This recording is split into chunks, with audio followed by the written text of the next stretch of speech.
Recording in progress. Okay, so we did some image analysis in the first half, talked about soft lighting, hard light versus soft light. In particular, we talked about the digital portrait guide, which is really good to have around. We also talked about the type of lights that we can use in CG and what their counterparts are in the real world. We talked about a little bit about light elevation, about modifiers added to lights like softboxes and honeycombs, and also even snoots, which vary the size of the reflector, or not reflector, but the spotlight or the strobe. And then we're also going to get into light linking now. Light linking can be found under the Windows menu. So let me jot that down real quick, the path for everybody. So Windows, Relationship Editor,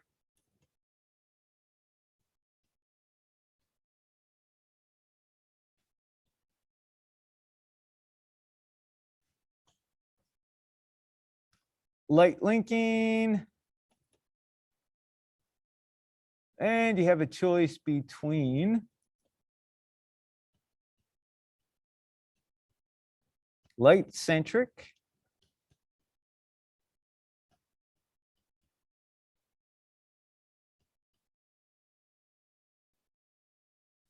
and object centric.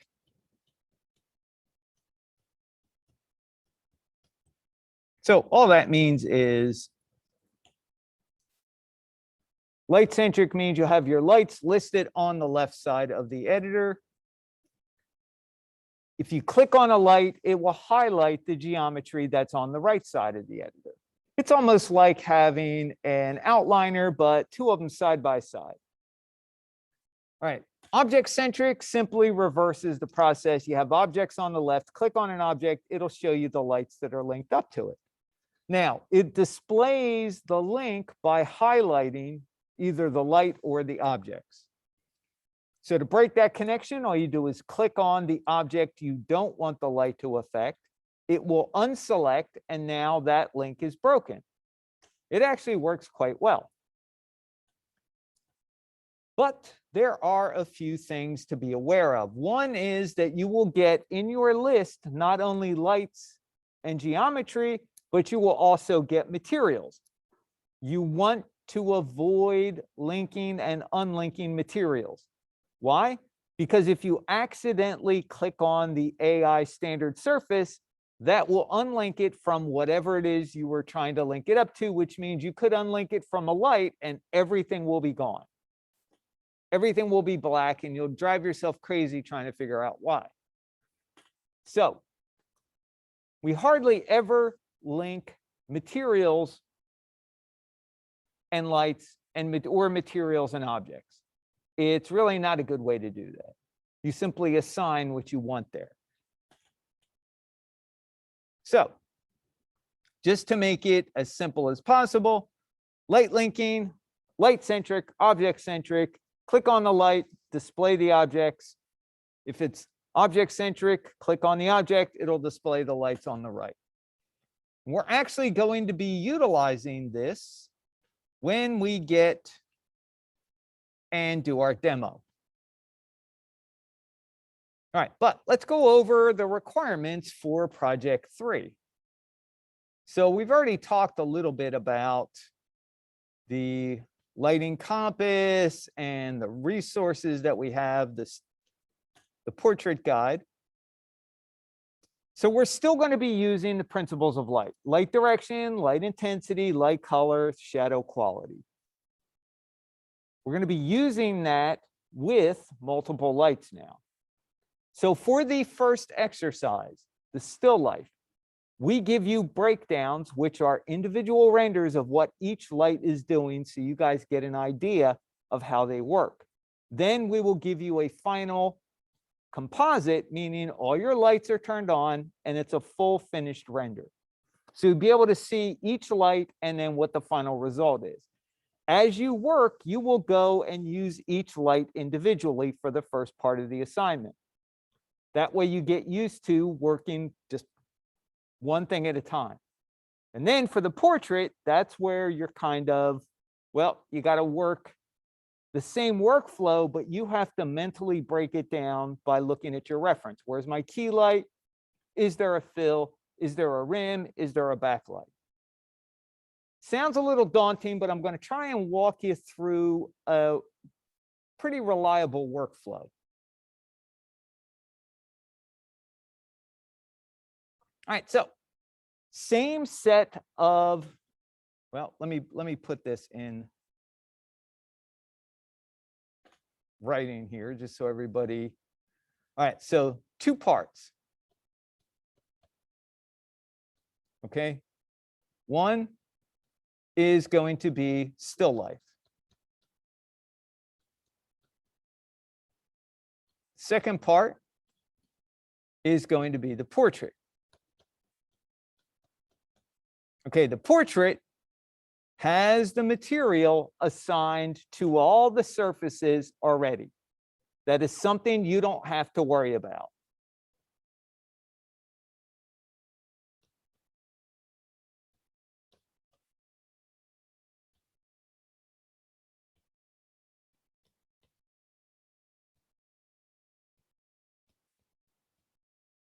Has a material assigned already.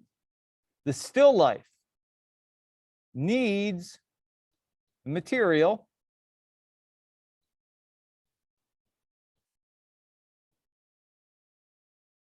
also needs color management,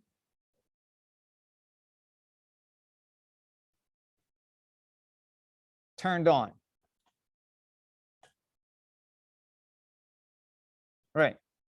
For all area lights, use the AI Arnold area light.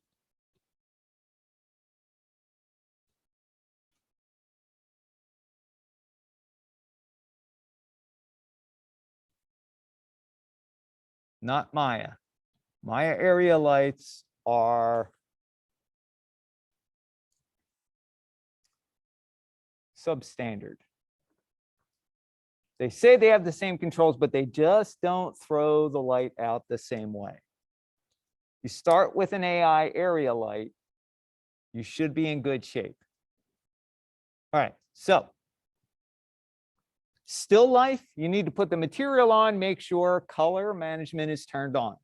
For the portrait, it already has the material assigned to the backdrop and the portrait.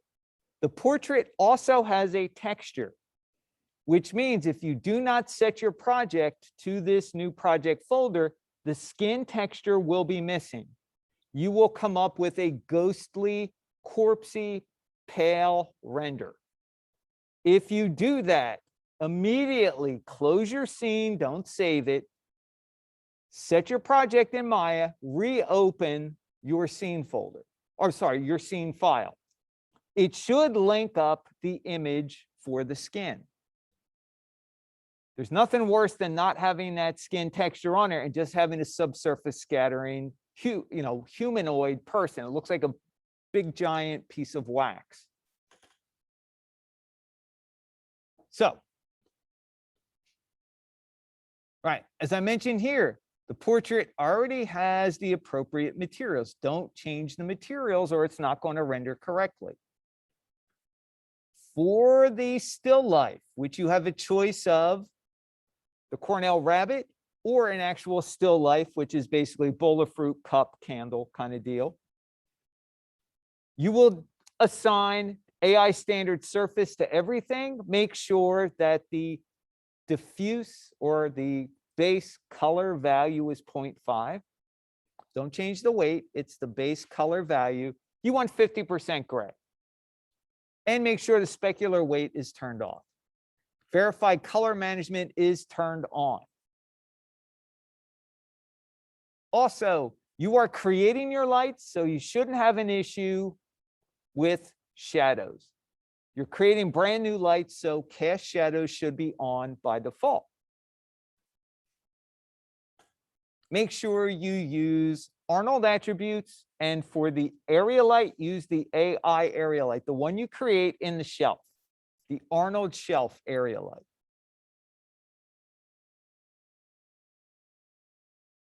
So when we work with multiple lights, it's a good idea to put your multiple lights on different display layers. This way you can turn your display layer off and on, and that's just like turning your light off and on.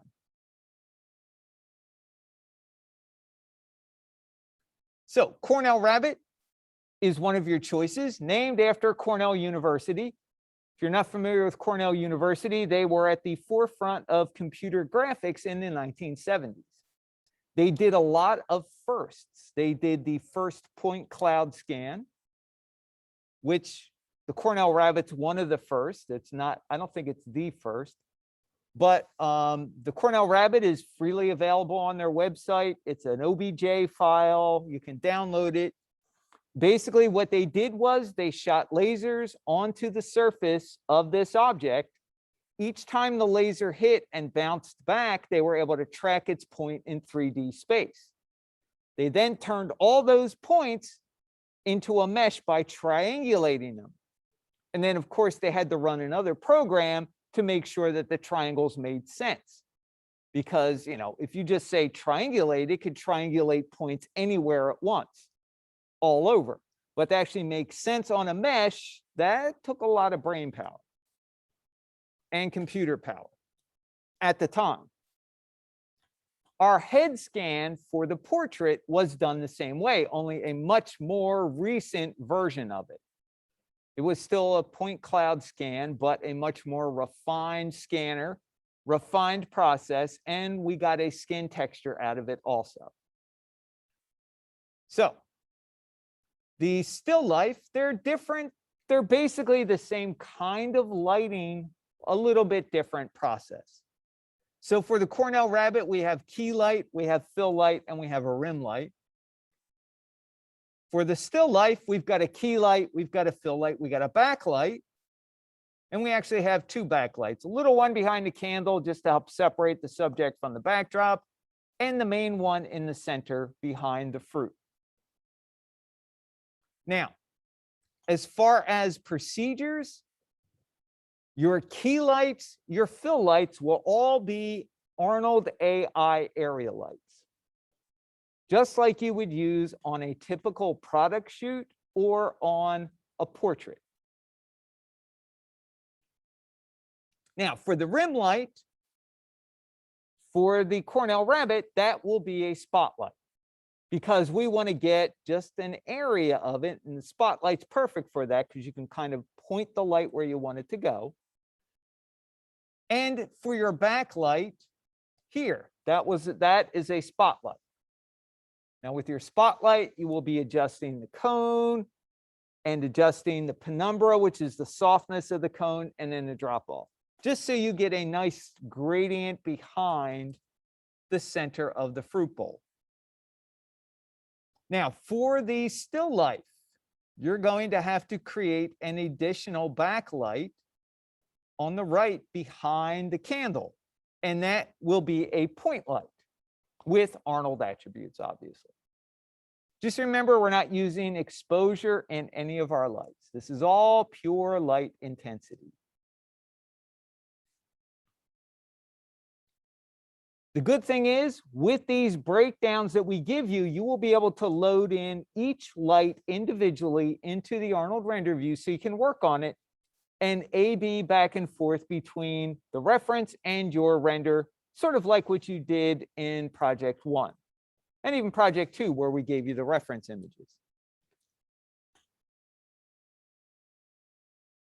All right, so for the portrait, you will select one of the images in the portrait guide that contains more than one light. So let's open this up. And let's fit. All right, so I am going to use green for the ones that are okay to use. And let's do this. So that one's good. Why? Because it's got a key light and it's also got a reflector, which is really a fill light. All right, single light, single light, single light, single light, single light, single light, flat light, badger. They're good. They contain multiple lights. And anything here, these are all good. So you've got 24 lights, and you've basically got 11 lights that you can use, or 11 references that you can pick from. All right, so the ones you can't use, I will stick in here.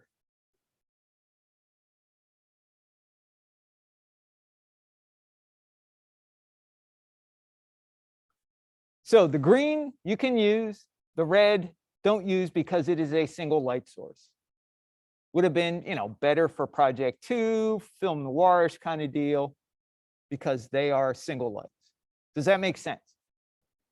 The reason I mention this so much is because inadvertently every month somebody gives me a single light source.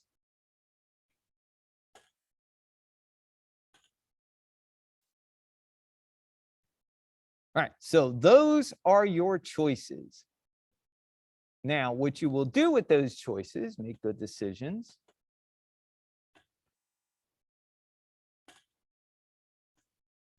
Here is what our character looks like. This is a sample render of what you can do. We got subsurface scattering on the skin for the ear. Our skin behaves very similarly to the way the model does. Obviously, they are not the same features, right? You have a female with a lot more, not delicate, but smaller features, whereas you got a male with a big, beefy jaw, big, wide jaw. Obviously, hair is another thing. Actually, I was glad to get this because hair is a nightmare to make and to render out good. So I was just as happy to not have any hair at all. But you still have nose, you have lips, you have chin, you have ears, you have forehead, you have eyes, you have all the landmarks that the portrait guide has. So your nose shadow is going to be in the same position. Your shadow from, the light on one side of the face is going to differ, just like in the portrait on the left side, or left will mimic, will be different than the right.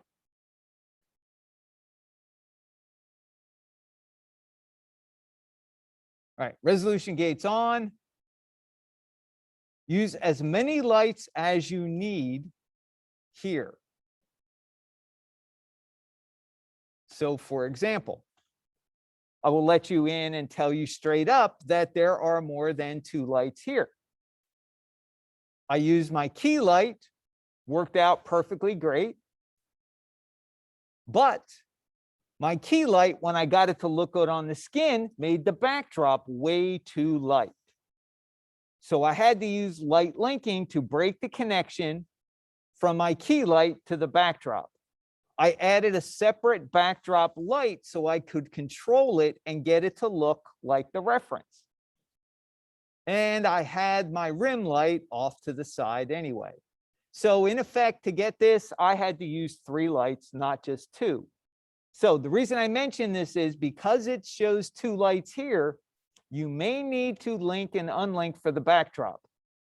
Because unlike in the real world, we get sometimes unwanted light bleed going around the subject, or our light either spreads out too much or not enough compared to the real world equivalents. Right? Does that make sense? Questions? Anybody? All right, Jerry's good. Lewis is good. Thank you.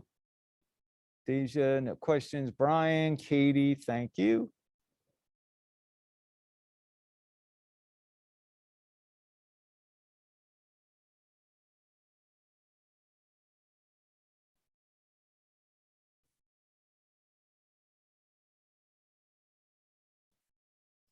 All right, so let's show you what you get when you download each part. So let me download the still life. Good, that one worked out pretty good. And let's download the portrait. That one's a little bit bigger. There we go. All right, so let's take a look at what you guys get in your friendly little package delivery.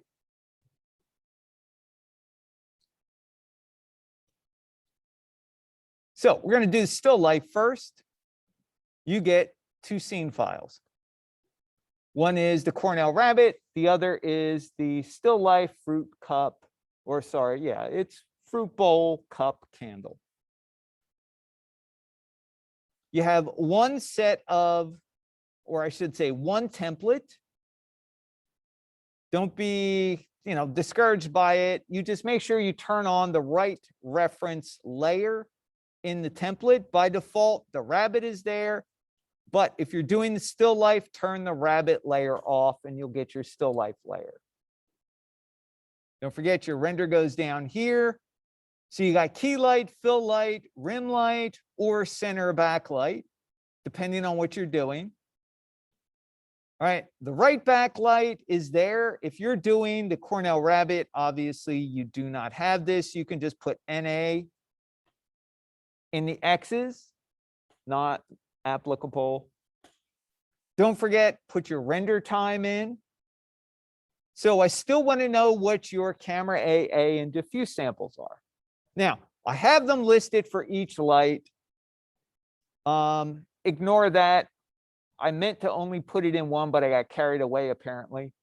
So you will just put the same settings in all of them. I mean, it's going to be the same thing. I'll try and fix that for next month.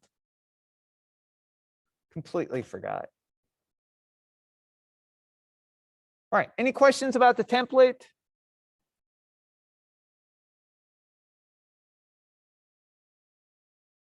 All right, good, thank you. All right, let's quit out of here and let's take a look at our reference. So reference, two separate folders. There's the rabbit and here is the still life. So for the rabbit, they are in order. And this is what the key light is doing by itself. Key light only, light direction. Well, you can kind of see it's sort of side light, but not quite completely side light, because we got our shadow not exactly parallel to the plane here or to the bottom of the frame. It goes up a little bit. You can see it's brighter here, so that tells you it's sort of towards the right back of the rabbit.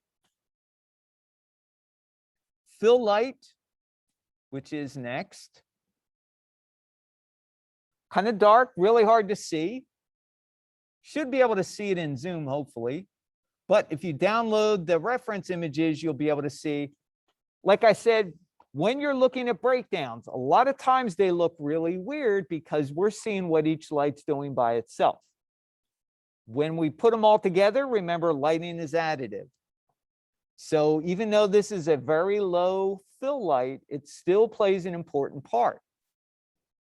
So this is what the fill light's doing by itself. And then here's your rim light. Now, a couple other things I give you, which just like the lighting guide, you're going to get, well, you're going to get like the lighting guide. Here is the final light. This contains all lights together. So key, fill, rim, all lights together. I also give you some positional guides so you can understand where the lights are in 3D space, sort of.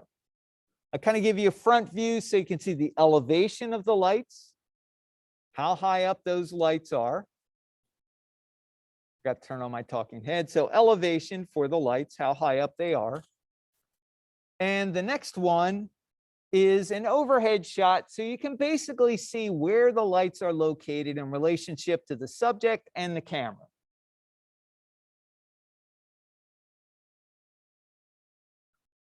All right, so if we were going to make this so that this was here, this is here, and we'll bring this back here.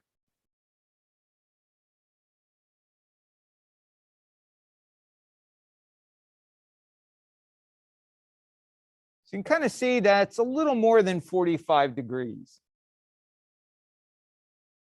Probably closer to something like, I don't know, 60, 70 degrees right. There's our key, there's our fill light, and then here is our rim light behind the subject.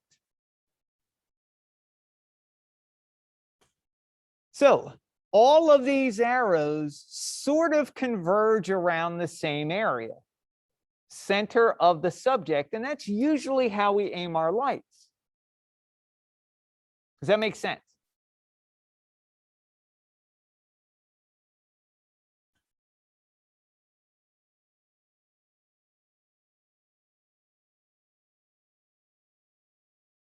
All right, so for the still life, it's the same kind of deal. You get a key light, you get a fill light, opposite the key. Key's on the left in this one, fill's on the right.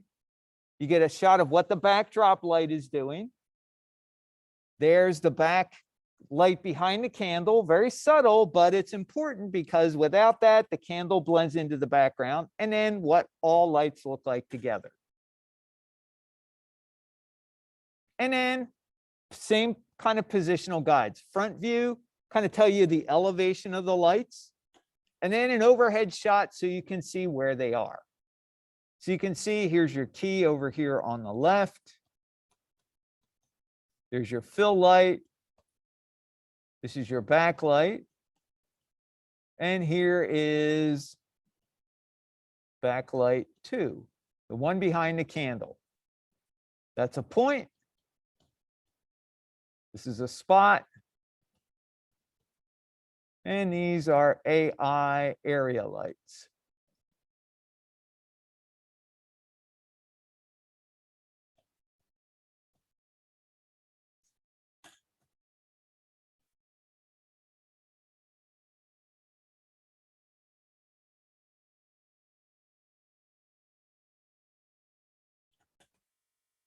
So that will help give you an idea of where everything is. Now, for the portrait, you're not going to get a reference folder because you're going to download the portrait guide, select which one you're going to do, take it into Photoshop, and then crop out the part you want to do. So it's real simple in Photoshop.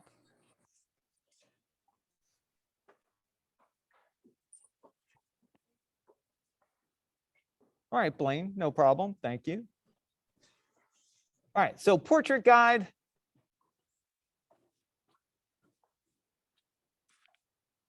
Let's open this up with Photoshop.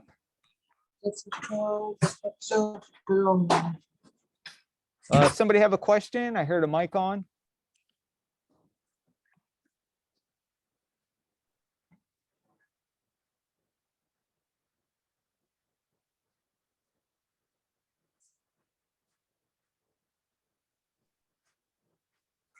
Louis, did you have a question? I heard a mic on.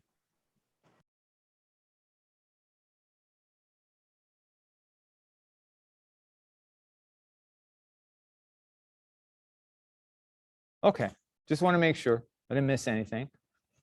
All right, so here in the portrait guide in Photoshop, you can zoom in and out by doing Command plus and minus on the Mac. If you're on a PC, it's Control plus and minus.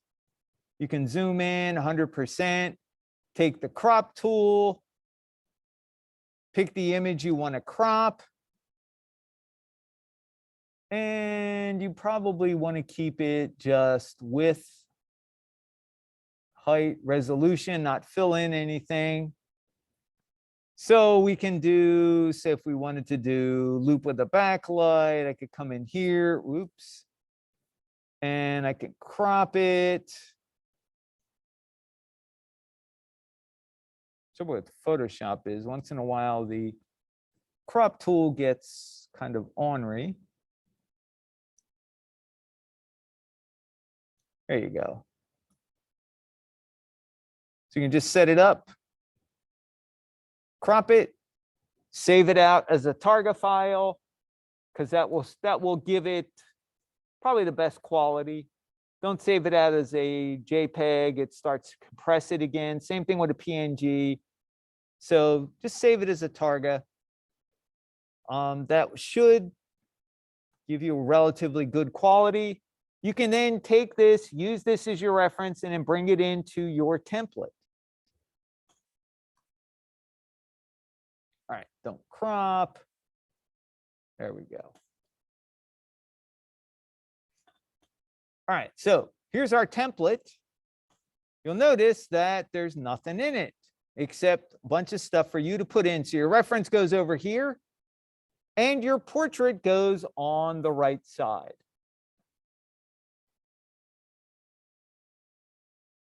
So if I open this up, there are guides in there, and your aspect ratio for your portrait is set up in portrait, which means it's going to be HD 540, but turned sideways. So it's going to be tall. So the width is going to be 540 and the height's going to be 960. So your render is going to go on this side, your reference here, and then here's your sampling info. And then on the right side, this is your light info. If you use more than 4 lights, add in the appropriate extra light, whatever you need for it.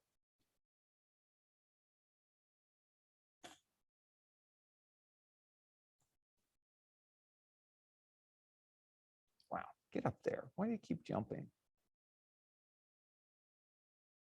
All right, so for the portrait scene, there's your head. Here is your skin texture. For anybody who wants to be a character modeler, there is your texturing and the way your UVs need to be laid out. That's your future. Kind of looks creepy, but that's the way you unwrap a head, sort of like taking an orange and taking the peel off and kind of laying it out.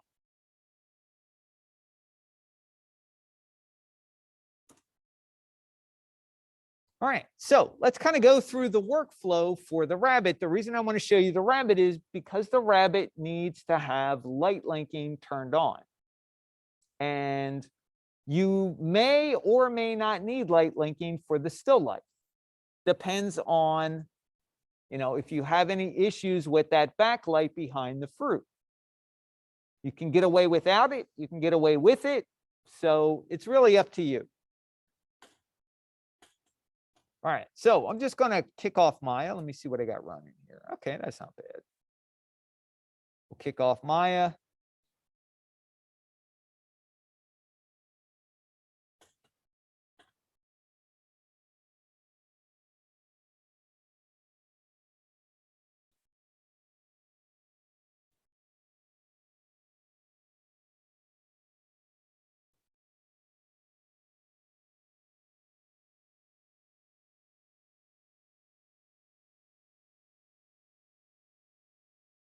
All right, come on, Arnold. I believe in you. You can do it. Really? Get out of there.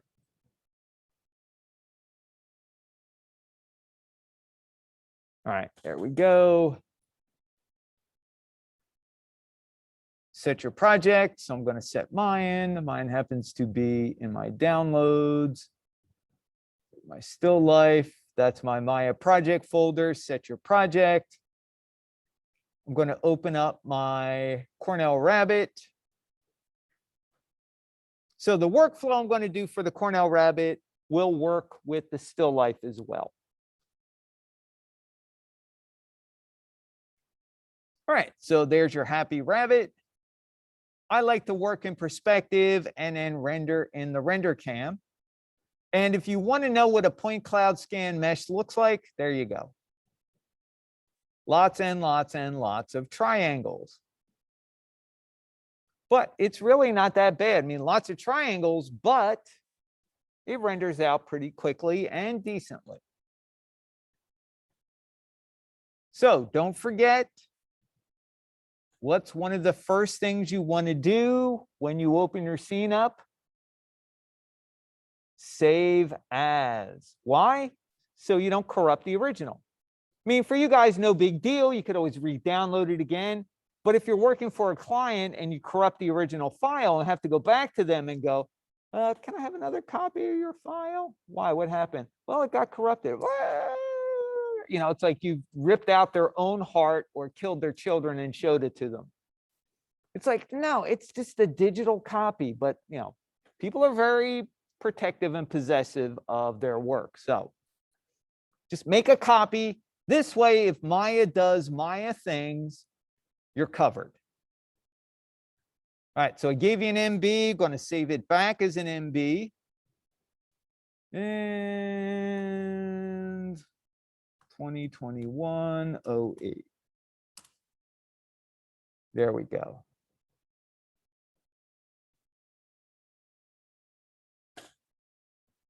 Now, once I've got that done,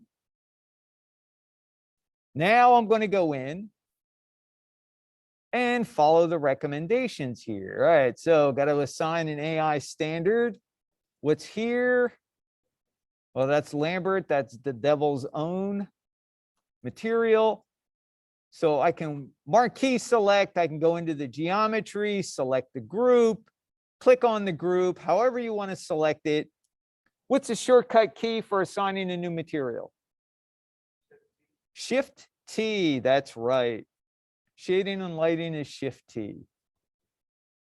So Arnold, shader, AI standard surface. What do we want to do here?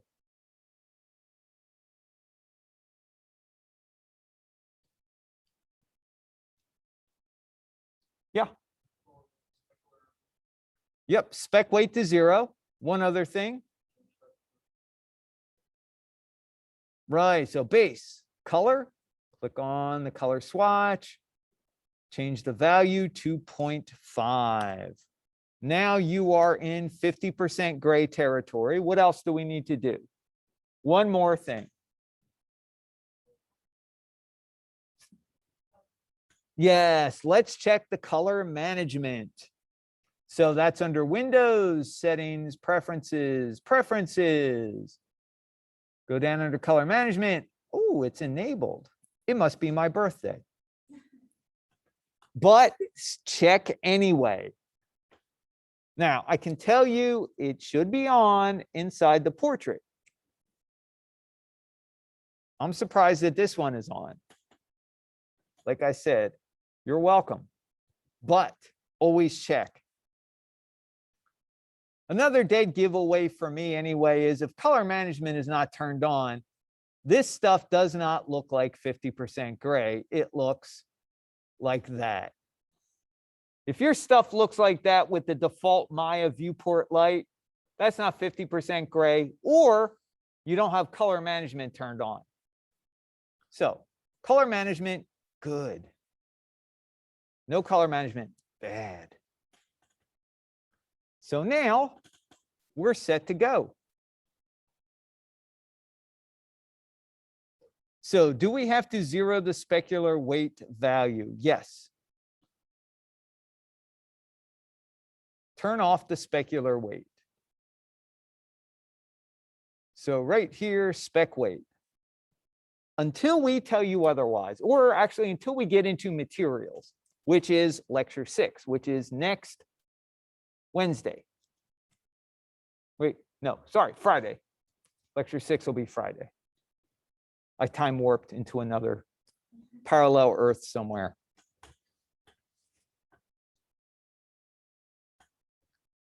All right, let's see. What else do we have to do here? So everything looks good. We're all set to go. What I'm going to do is start working on my lights one at a time. I'm going to start obviously with the key light.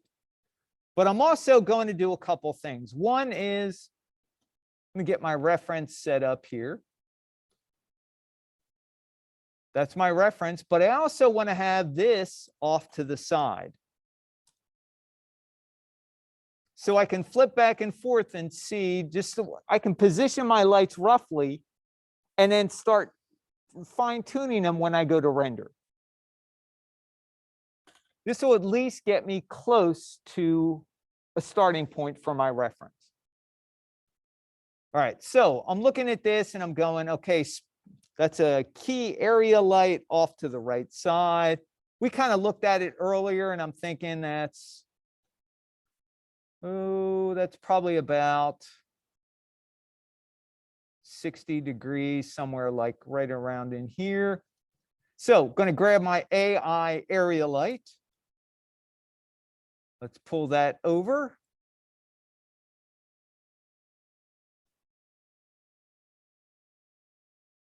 And let's rotate it a little bit because we want to aim it at the subject.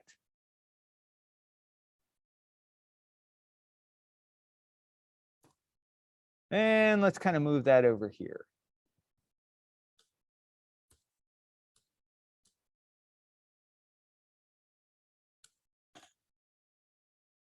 Right there. Rotate that just a little more. All right, for now.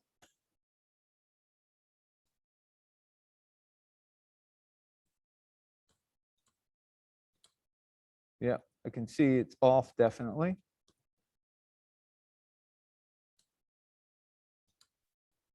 All right, don't want to get too nitpicky. Let's take a look at what the elevation is.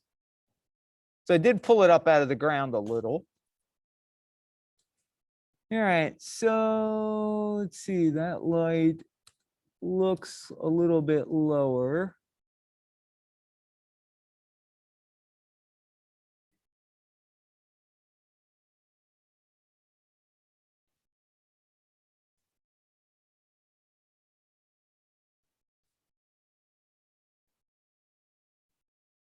Well, let me tilt it down a little. See how that looks with it tilted down. All right, yep, that's still too high. Translate, well, let's go one too low.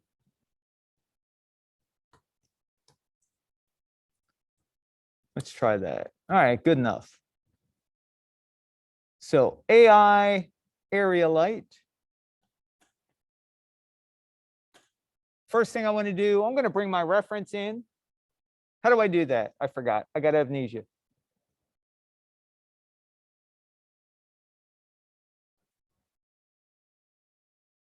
So we go File, Open Image. There you go. Good. So my project is set. Deja asks, how do you get the AI area light again? Let me pull this image in first real quick, Deja. So AI area light is in the Arnold shelf. This is the icon for it. If you hover above it, it should tell you down here in the hint bar, create area light. And since it's on the Arnold shelf, when you create it, it creates an AI area light. So now here's our reference. And let's kick off a render. So, whoa, let's go to the render cam. All right, so I'm looking at this and I'm going, all right, well, you know what? Actually, my light sort of looks like it's in a right position, right? Looking at the top, looking at the front of that positional guide helped me get my light pretty close. The one thing I'm going to need to be able to finish fine tuning this is I need to make it a little brighter. And yeah, I know that's not really the order that we do for the, principles of light, but if you don't have enough intensity, it's really hard to see your shadows. So I'm just going to start cranking this up.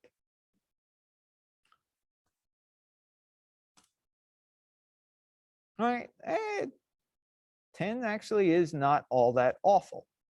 Now, I'm looking at this going, you know what? My shadows actually look like they're going sort of in the right direction. What do you notice, though, about the shadows?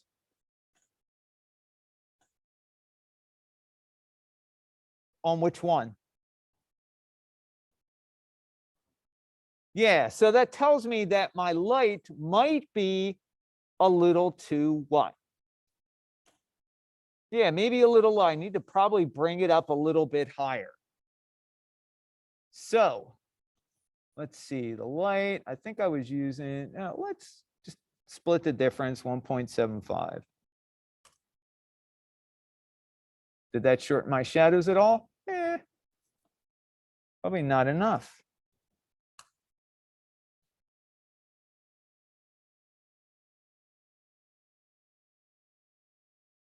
I liked it better when it was here.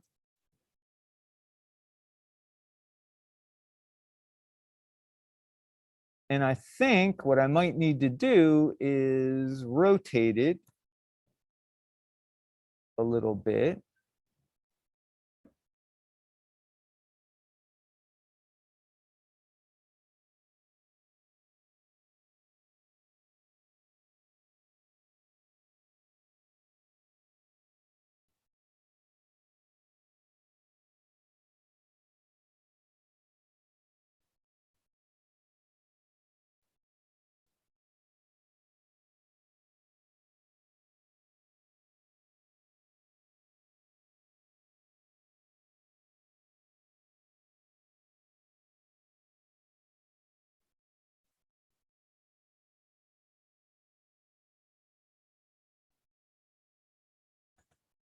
All right, you know what? I'm going to leave that for now. Also looks like it could be a slight bit brighter. Now, this brings me to my first talking point. When you're working on the lighting, you're going to work in passes.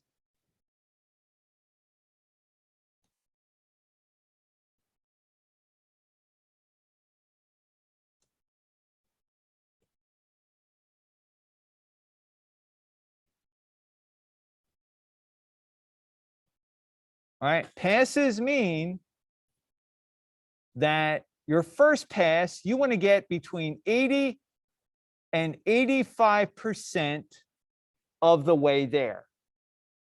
You don't want to go pixel perfect because you will drive yourself crazy.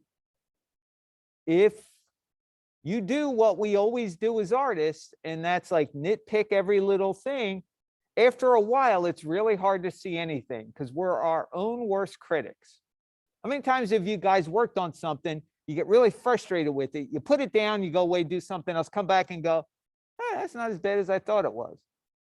And usually that happens because we come back with different set of eyes. So the idea is get 80, 85%, stop, move on. The whole idea is to push forward without getting stuck at any one point. Does that make sense? 80, 85% of the way there. So that's pass one. Pass two, maybe you get 85, 90%. Step three, you get maybe 90, 95. Maybe you get more. Not every light's going to take you 4 or 5 passes to get it.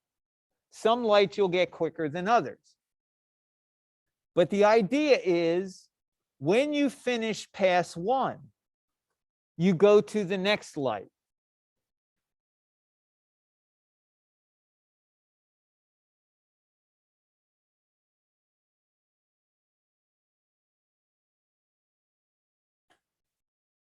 Move on to the next light.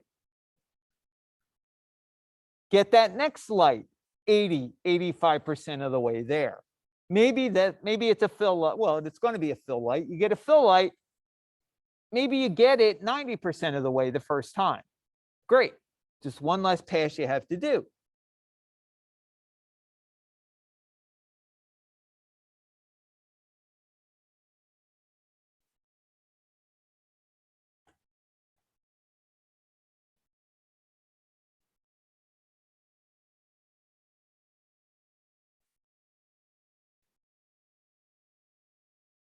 So work in passes. All right, so what I'm going to do for the sake of brevity in this demo is I'm going to go, you know what, that's probably pretty close to 80% of the way there. So I look at this, you know, maybe it needs a little more intensity. Does it need twice as much intensity? Well, let's see.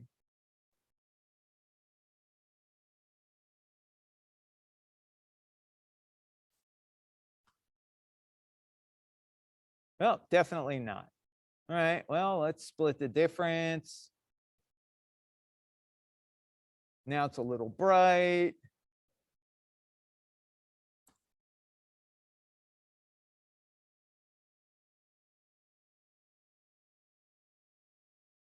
A little bit better. Yeah, it still feels a little on the bright side. Let's just knock it down a little. All right, closer.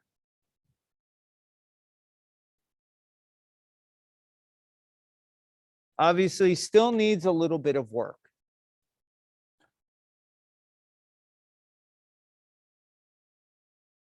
But I'm going to say, you know what, that's probably 80, 85% of the way there. So I'm going to stop. What I'm going to do is take my first light and I'm going to rename it in my outliner. That's going to be my key light.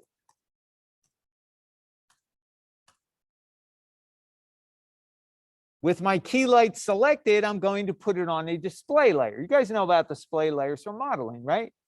You throw stuff on there, you can hide parts of your geometry, you can unhide it. It's a real good way to group things together, turn them off and on when you need them. So, channel box layer editor. With my light selected, click on this little icon on the right under display layers. That will assign the geometry to a brand new layer. And this is going to be my key light.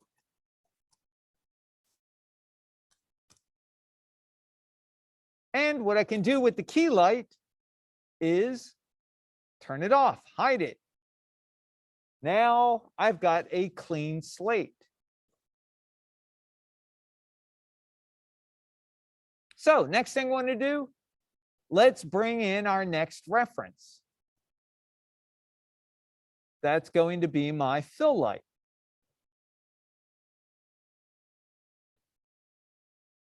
All right, so for the fill light, where is that? So that's off to the left. Overhead, it's smaller, it's further away than the key light. So, okay, I think I can do that. Another Arnold area light up here on the shelf. Right here. Let's just bring it out.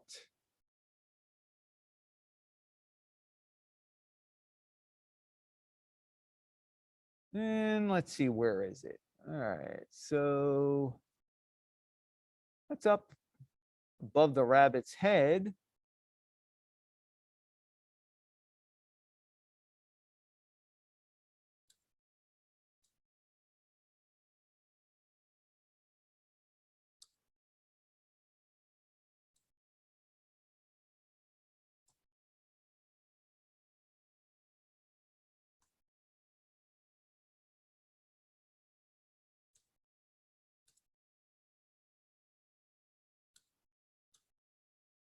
I'm also going to scale that light down a little bit.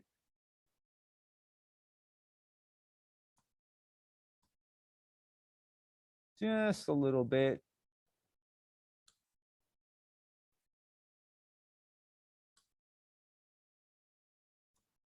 And let's rotate it down.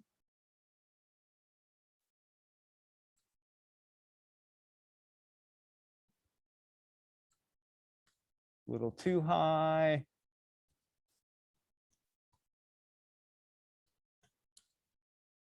Sort of ish.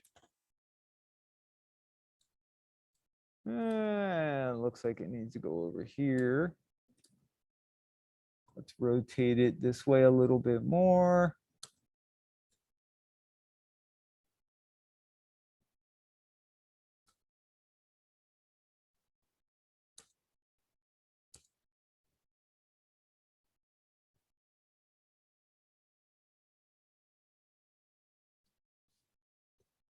And let's see what we get by default.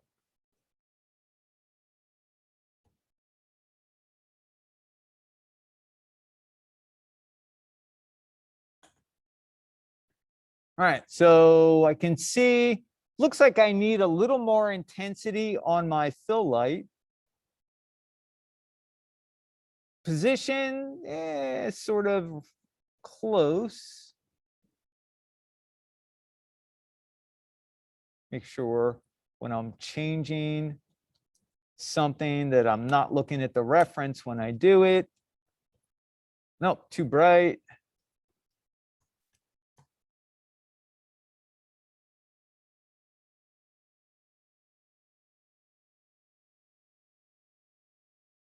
Still a little bright.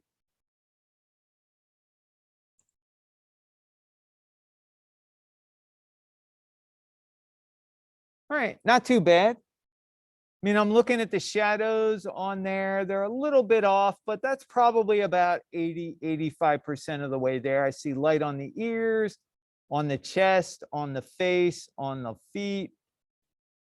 Got same amount of light on the backdrop, roughly. So I'm going to call that one. That's probably about 80% of the way there. All right, going to rename this one. This is my fill light.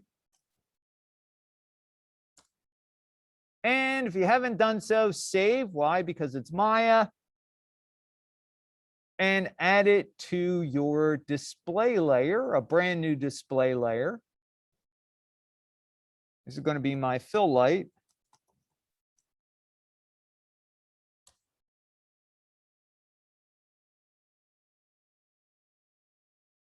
And let's turn visibility off. All right, so I'm about 80% of the way for the key light, about 80% of the way for the fill light.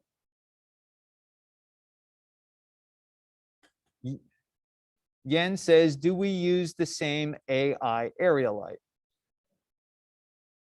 Yes, you do, Yen. It's in the directions also.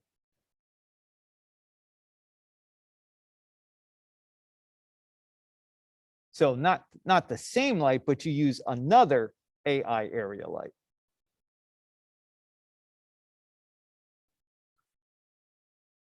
So now for our rim light, since we're doing the rabbit, rabbit has a rim light, this will be a spotlight.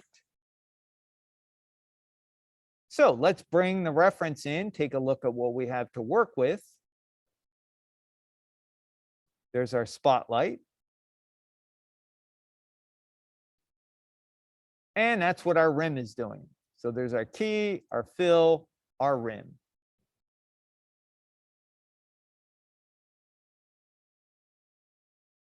All right, so let's take a look at positionally where everything is. All right, so it's behind the rabbit. It looks like it's pretty parallel with the rabbit. Behind, right behind the ears. So going to create, since there is no Arnold spotlight, we're going to use a Maya spot. And let's just, wait, that's not a spotlight. Silly Maya. Light.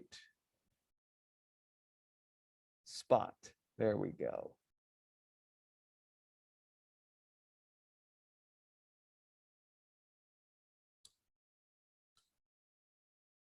All right, so let's kind of turn this a little bit.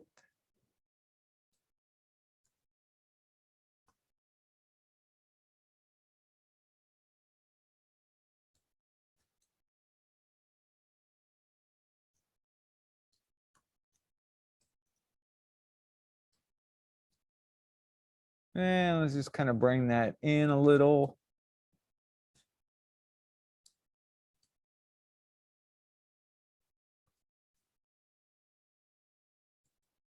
Sitting down in the ground pretty far. It definitely needs to come up a little bit. Now I can see, looks like my cone is bigger. Here's something you can do with a spotlight that you may not be aware of. So we know all about hitting the T key, right, for interactive manipulator. You can drag around the center of interest, but you can also treat that spotlight like a camera. So with the spotlight selected, go into panels and look through selected. And here is your cone right here. So you can see exactly what the camera or the spotlight is illuminating. So for example, if I want that area to be a little bit bigger, well, I can increase my cone. And I can also navigate around in here just like it was a camera. Now, the one thing you want to do is don't forget you're in a light and go, oh, cool, and then zoom around. Get out of there and go back to your perspective.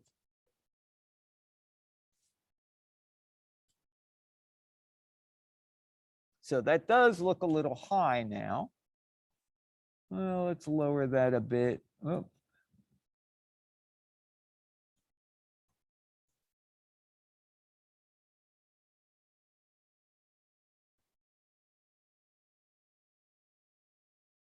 All right, I'll have to see what it looks like. So let's hit the render button.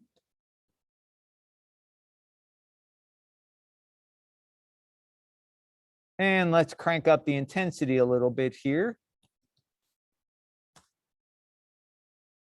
And you'll notice right away, what do we get?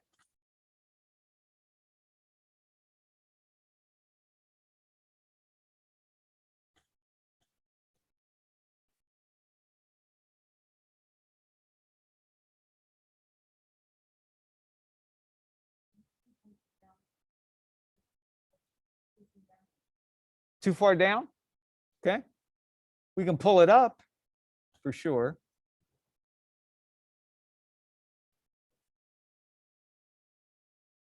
Say that again.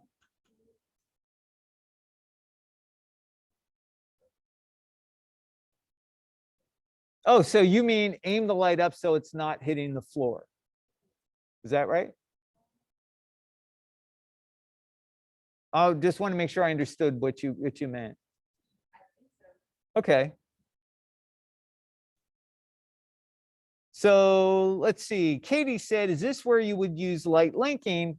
And actually, yes, that's what I would do rather than try all those other things, because no matter what I do to this light, if I hit the T key and I move this up, I'm still going to get unwanted light everywhere. And it's also not going to give me, where the feet should be. I need them illuminated. So this calls for your light linking superpower. So I'm going to just hit W. And to access this, we go under Windows, Relationship Editors, Light Linking, and Light Centric. Now, before you select any lights, I recommend you open up the group. Here's why. If I forget and don't have the group expanded, I click on it, any one of these lights, and you can see everything is highlighted here. But if I open up the group, it looks like nothing in the group is selected. All you have to do is click off of that light, click back to it.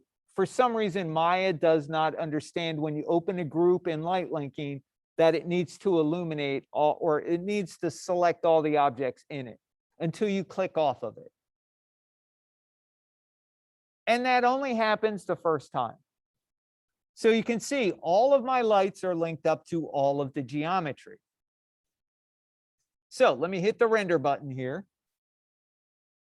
And watch what happens when I unlink the backdrop from the spotlight. So I click on my spotlight, click once on the backdrop, and that unlinks it. So now I no longer have that light pattern on the backdrop.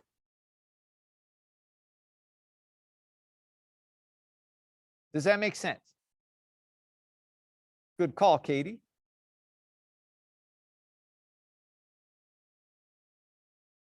So when you're done, you can just close the relationship editor. Like I said, if you want to relink it back up, it's pretty simple. Just pull back light linking. I'm going to expand my group, hit the spotlight. I can turn it back on. Now it's linked up again. So it's really just a matter of clicking to link, clicking to unlink. You'll know it's unlinked because it's no longer selected. Now, we have one other issue going on here. We unlinked the light from the backdrop, but what do you guys notice?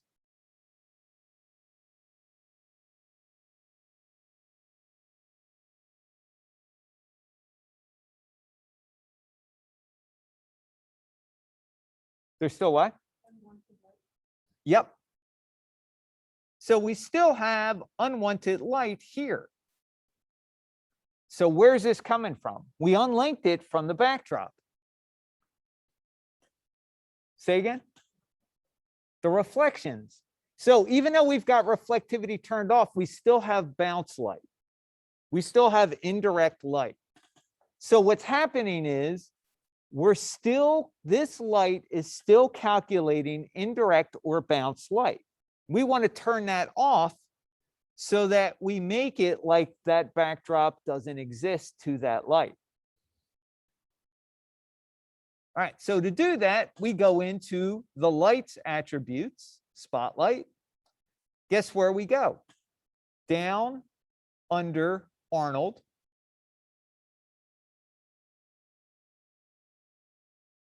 And we want to scroll down to visibility. So we've got diffuse, specular, subsurface, indirect. Indirect is what we want to turn off. So watch what happens when we turn indirect off. Now we no longer get bounce light from the spotlight onto the ground plane.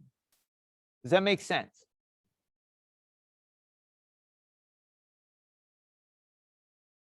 Questions in Zoom? Did that make sense?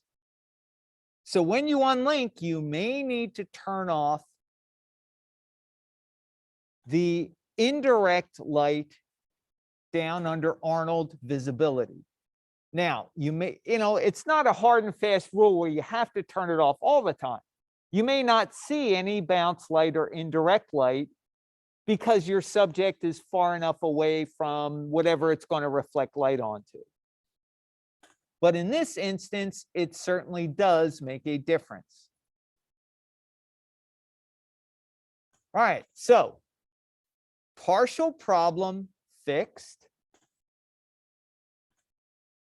We got a couple other things going on here. What else?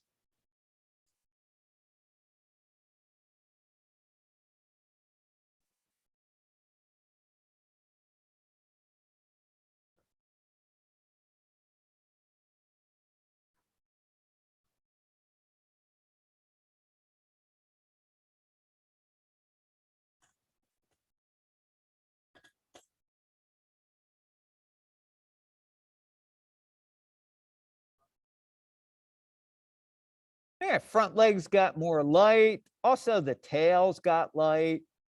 The back ear has light. So what's going on?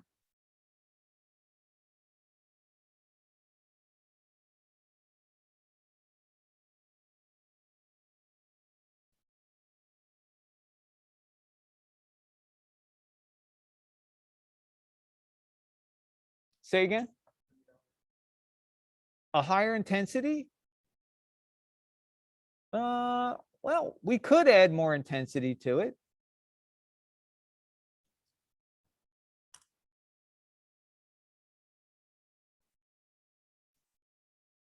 Granted, that's probably a little on the ridiculous side. So let's go that.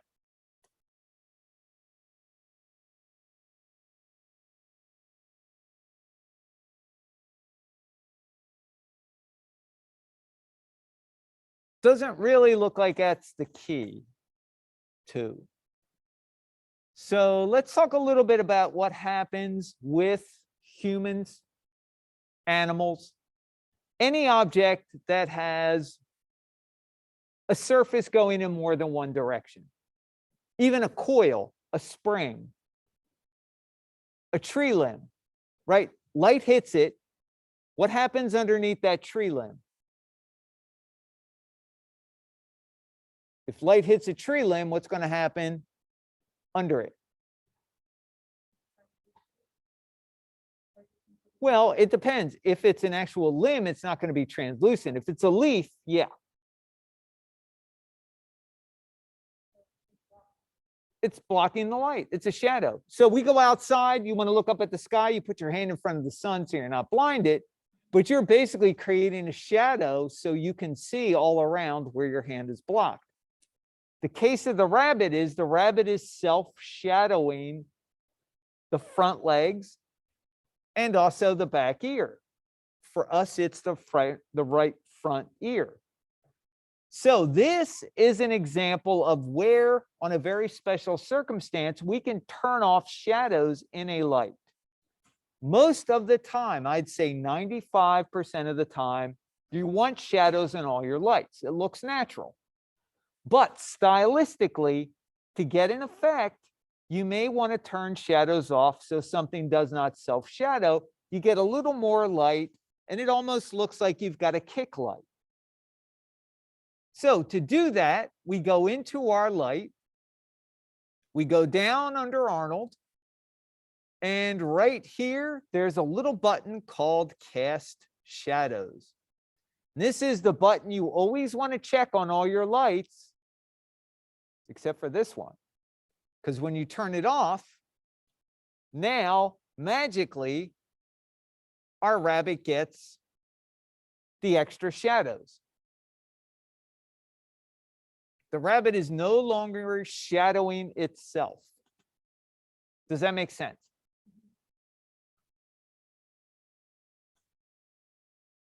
Questions out there in Zoom? Does that make sense?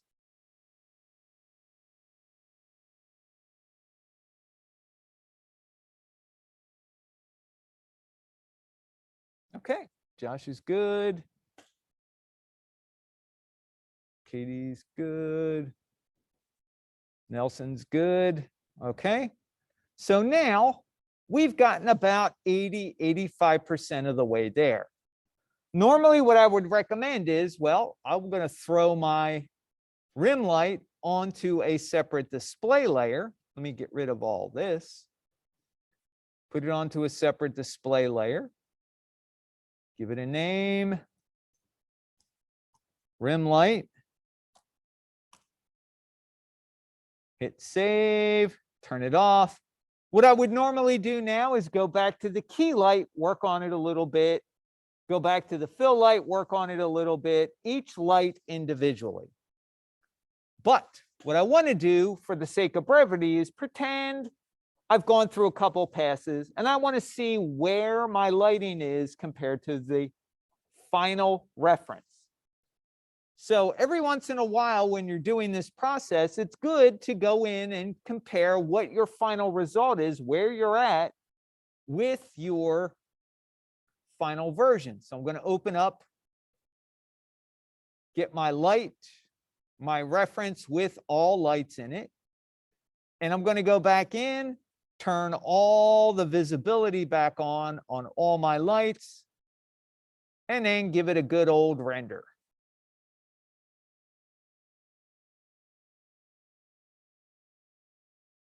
So I can see it's still off, but I'm a lot closer than you would think.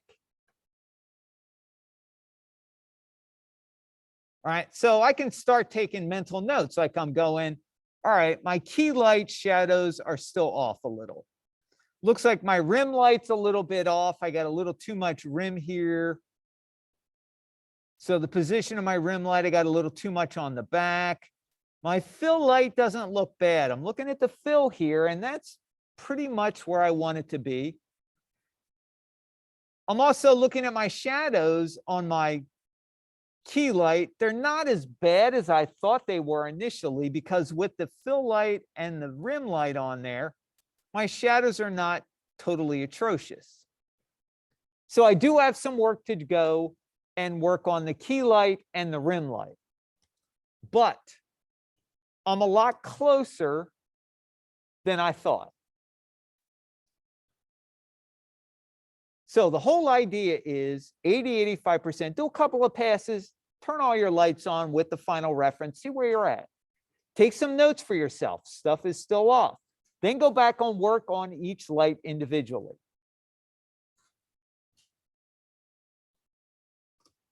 All right, anybody have any questions on the workflow? So this workflow goes for the still life as well as the rabbit. It's the same workflow. 80, 85% of the way there. Work on the next light. 80, 85%, go to the next light.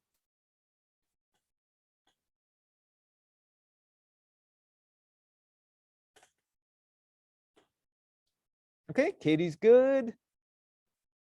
Jerry's good. Deja's good. Thank you. All right, Lewis is good. Maddie's all good. Okay. So at this point, I'm going to save my scene. And let's talk about doing one of the portraits, because I want to show you guys how the skin behaves and show you that the workflow is actually sort of very similar, even though you've only got a single reference. The difference is you're not going to be turning lights off and on. You're going to be working with the key light. Once you get that situated, put in your fill light, put in your backlight, put in your rim light, put in whatever you need. All right, so first thing you want to do, set your project, because this is a brand new project folder. So set project. There's the portrait right there. Open up your scene file. I like to work in perspective. So if you hit 5 on the keyboard or 6, if you see the skin texture when you hit 6, chances are you've set your project correctly and the skin should show up when you render.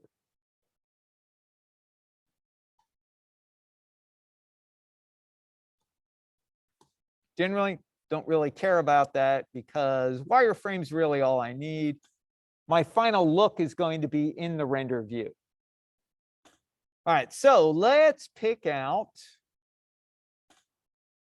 one of the portraits that we want to do.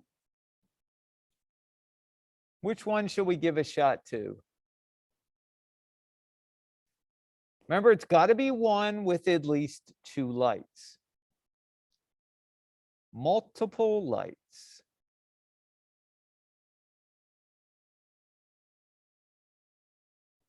Badger. We got one for the badger.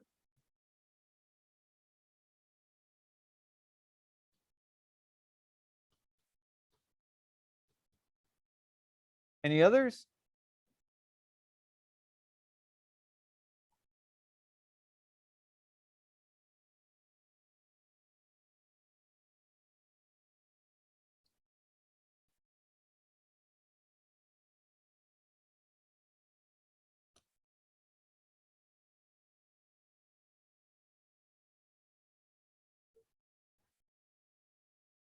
What's that?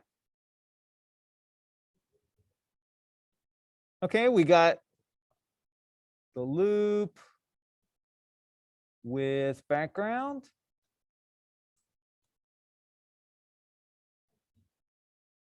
We got a high key. If somebody doesn't like shadows. Not a shadow fan, huh?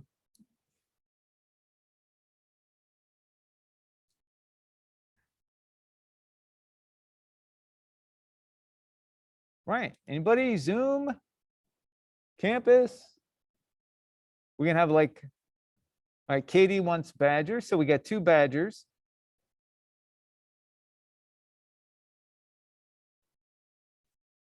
So here are our contestants. Here, here, and here.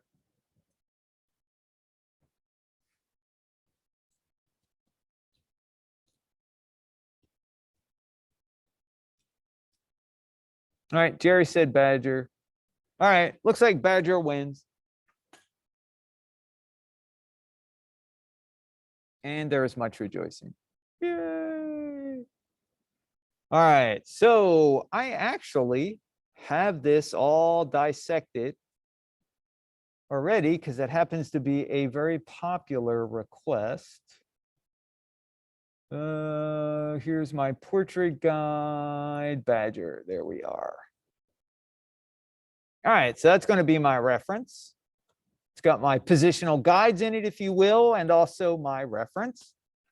So the subject happens to be looking directly at the camera.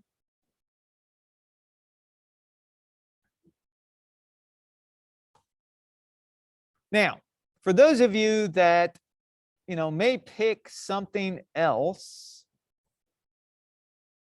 let me just pull this up again. So those of you that may be looking at something else, most of these, the subject is all in the same position. I do have a couple of variations. If I select the head, it's actually keyframed, so it turns a little bit, but the first one is usually the one that matches most of the multi-lights. All right, let's go to wireframe. So we're doing the badger. So first thing I want to do is we're going to put in a couple of AI area lights. And they're going to be roughly in that position behind the subject. Here's our camera. There's our subject. They're roughly like 135 left and right, which is like 3/4 of the way around from the camera. All right, so one area light right here. Let's kind of bring it around. And let's rotate it.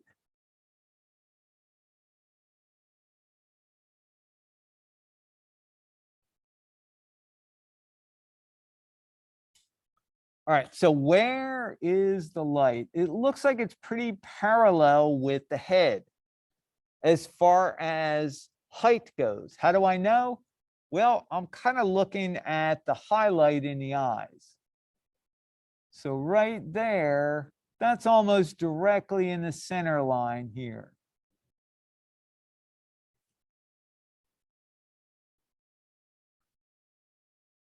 And of course, you can have fun with your model.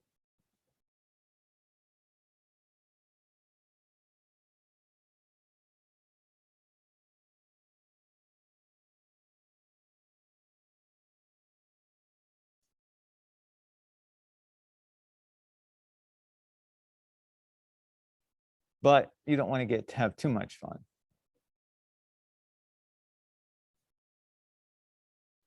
All right. So let's pull it up. That might be, let's try that. How's that look?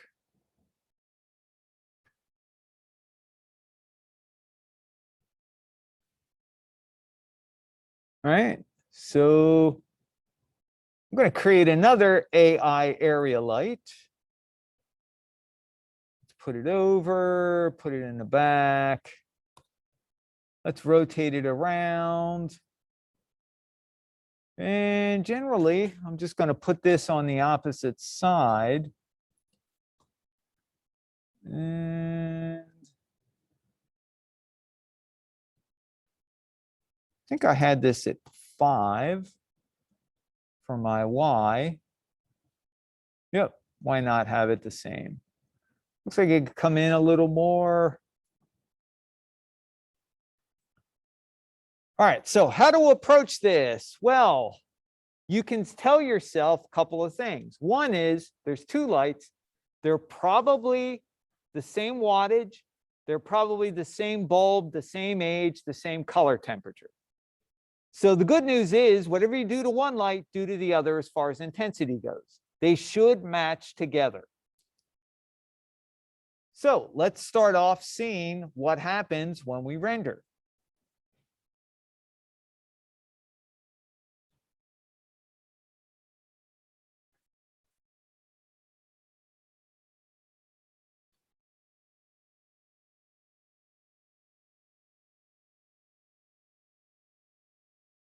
All right, let's hit the render button, see what happens.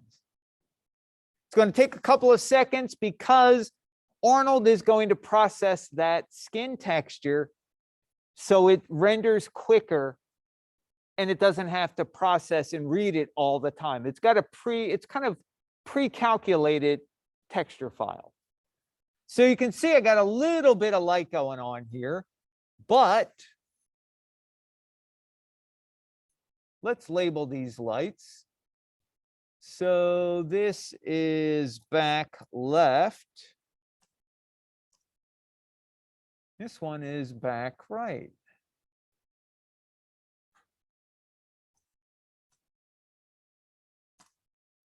Back right. All right. So I'm going to make a really good guess and go, you know what? 1 is not enough for sure. Let's try 10.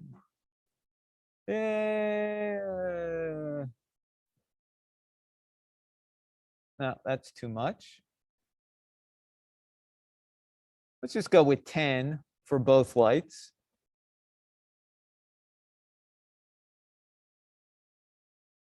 All right, definitely not enough.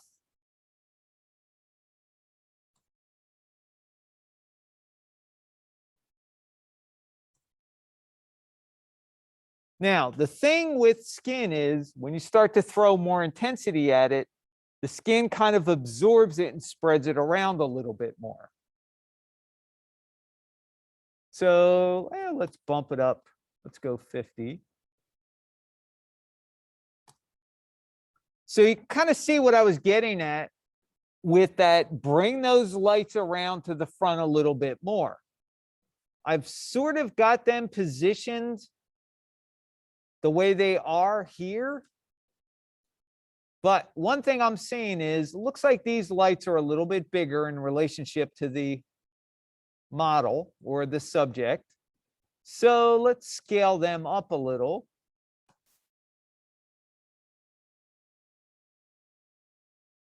Oh, come on. There we go. Well, let's just make it twice big. How's that look? Looks scary. Scary big. So let's try 1.5. Do the same thing here.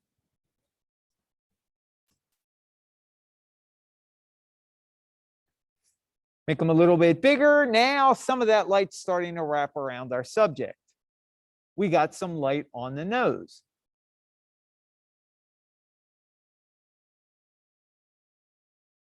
All right, well, let's go back. Let's add a little more intensity.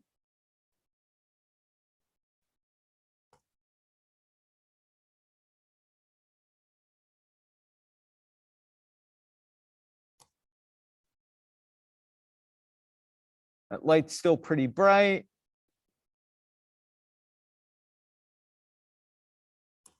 Let's bring it around to the front just a little more.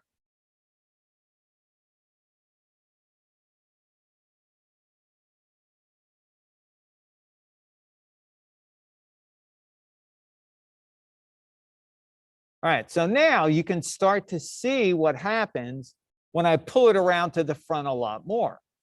So it looks kind of strange, but the light's wrapping around the head a little bit closer to what the reference is. Now, I still do have a couple issues. One, I got a lot of light under here. and under the chin. But I don't have a super dark void here. So let's give this a rotation. See if that's going to help at all.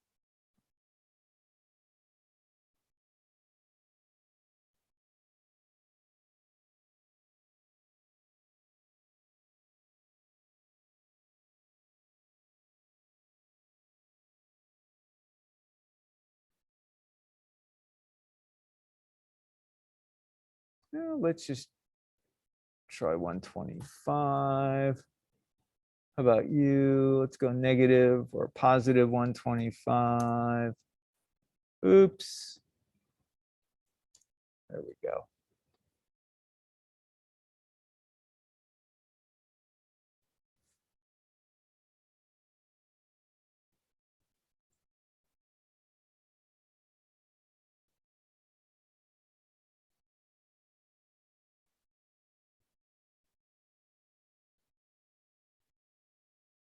No, a little too dark. Top of the head. I think I might actually, let's try increasing these all to 2.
All right, so we kind of got that V shape there.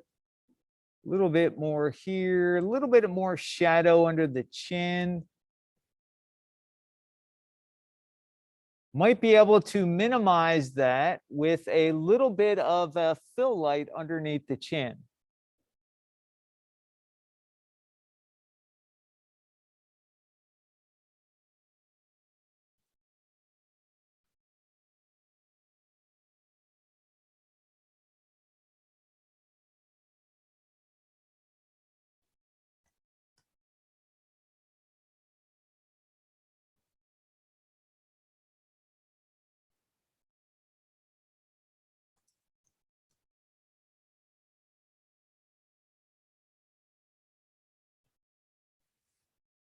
All right, so for a fill light, you know what? I'm going to use another Arnold area light.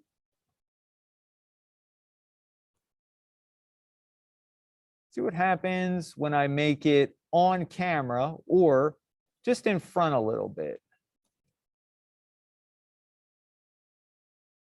A little too much.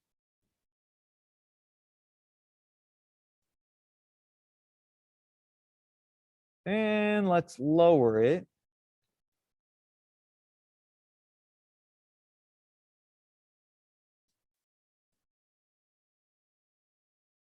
What I'm trying to do is minimize the shadow under the chin.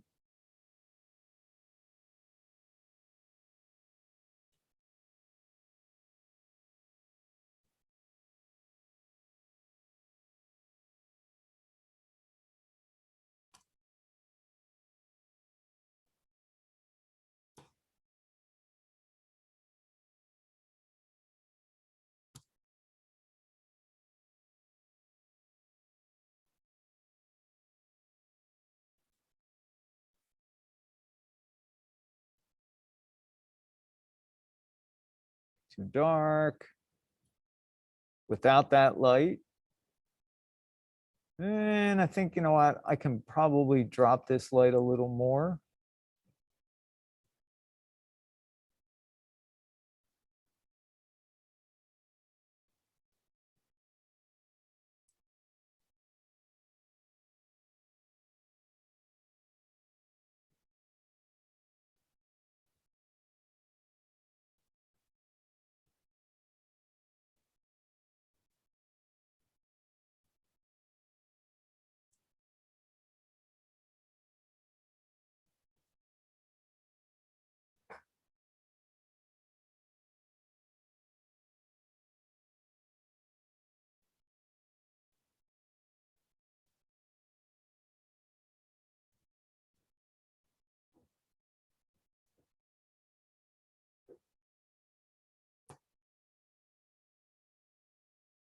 Make my key lights a little brighter.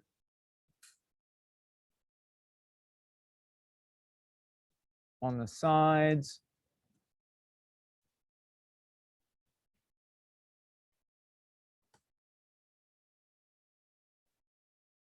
Don't be afraid of throwing light at your subject.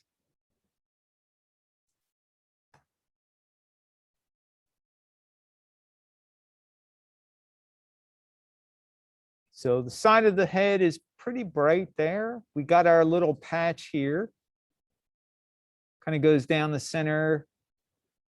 A little bit of shadow here. We got a little bit of shadow there. Honestly, without that low key light, or no, that low fill light, too much shadow down there.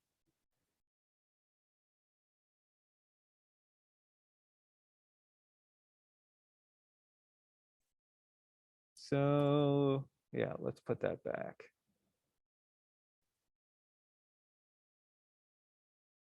All right, now, as far as the backdrop goes, backdrop, not too bad.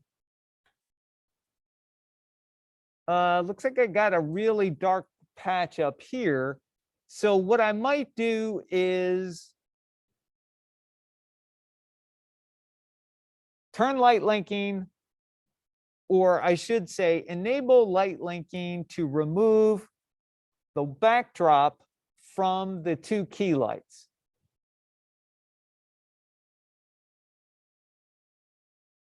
And make a separate light for the backdrop. That way I can make sure I get a little bit of that color that's on the backdrop there. I want to kind of get like a grayish blue color. Right now it's a little on the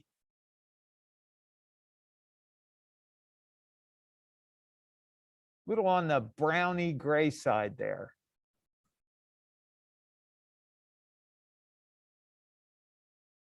All right, now, something that you might need to be aware of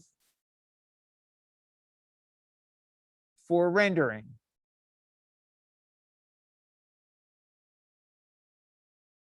When you're rendering for the final version, our skin has subsurface scattering on it, which means you might see some noise in the skin that you can't get rid of with your production settings.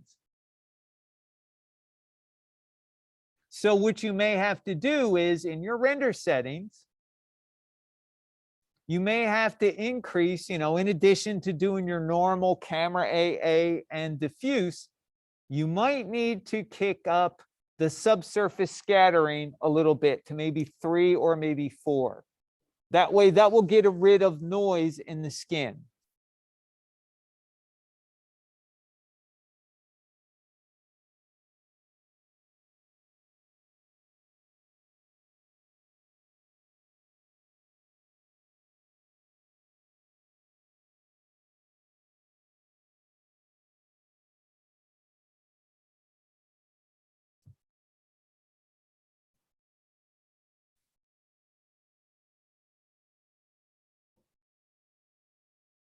Now, if you're starting to see some shiny parts on the skin that have a little bit of noise, you may want to bump up the specular to 3 or 4 also.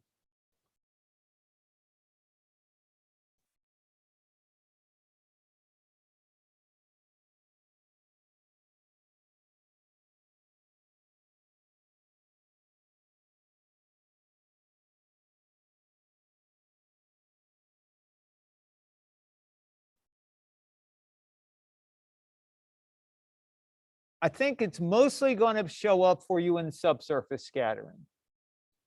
Because right now we're using soft light, so you're not going to see much of a hard shine on the skin, opposed to if you're using one of the lightings that has a hard spotlight on it. That might be a place where you need to add that. But you could probably clean it up just by cranking up the spec to 3, maybe 4 if you're doing a hard spotlight for the key. But generally for the skin with any light, you could probably bump up subsurface scattering to 3 or 4 in the final render. Don't forget denoise also.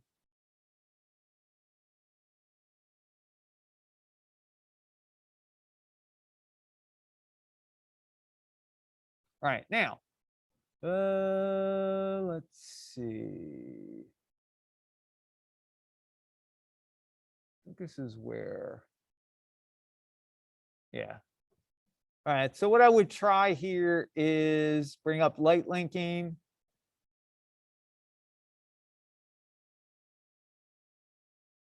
Area light, let's turn it off of the seamless backdrop. And let's render it out. So you'll notice a whole lot darker. Good. So what that allows me to do is possibly add a small light behind. So I'm going to actually use another area light. I'm going to put it behind the subject.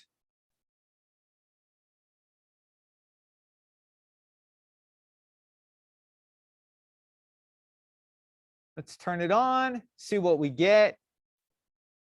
And I'm going to give it a little bit of dark blue light.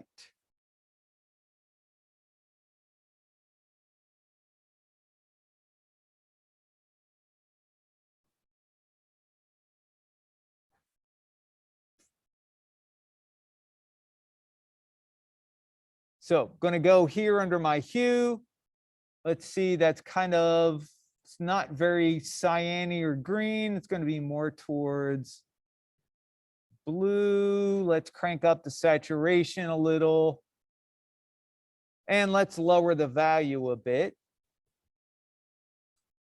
Let's desaturate it a little more.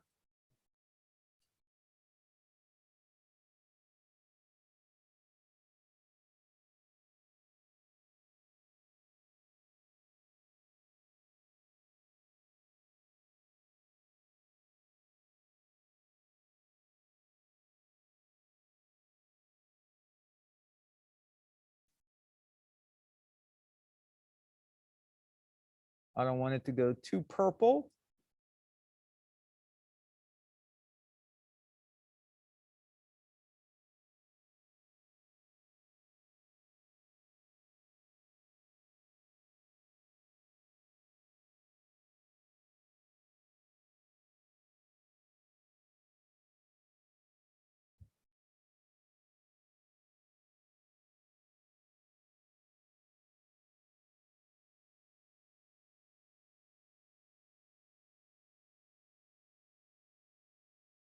This way, it's not quite so grayish looking. It's got a little tinge of blue in it.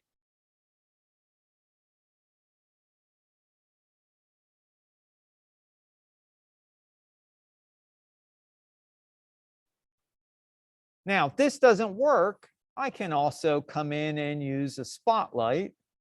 But you know what I think I might do? I think I might turn this into a disc light, because that will certainly give me a little more control behind it.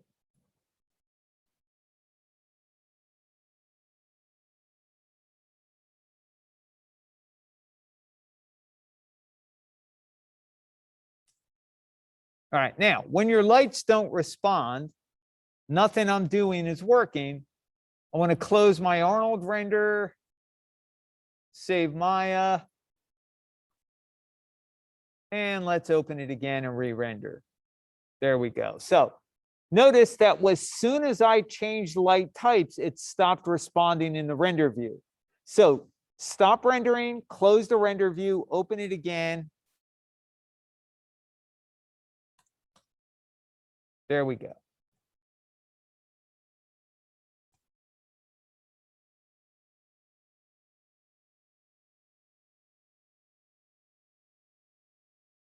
Something else I can also do is scale this a little bit more.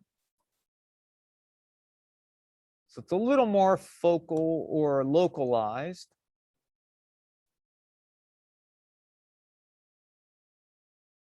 Behind the subject a little better.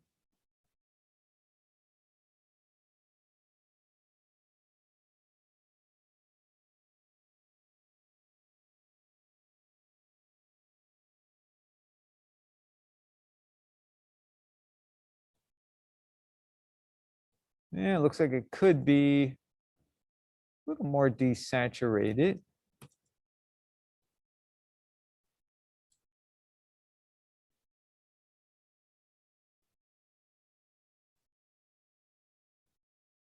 Looking here. So that looks a little better.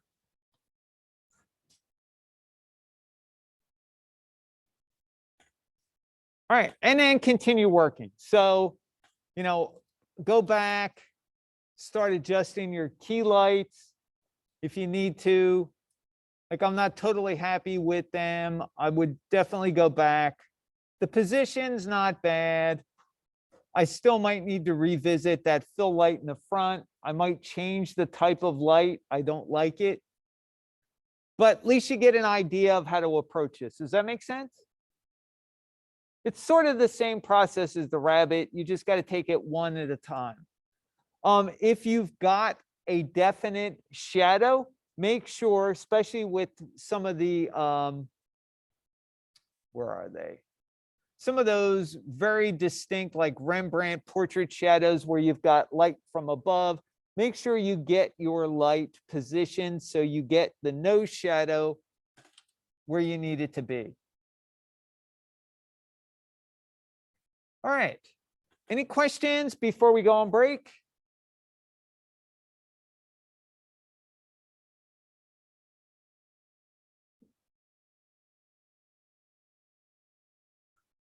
All right, Lewis is good, Katie's good, Jerry's good, Nelson's good.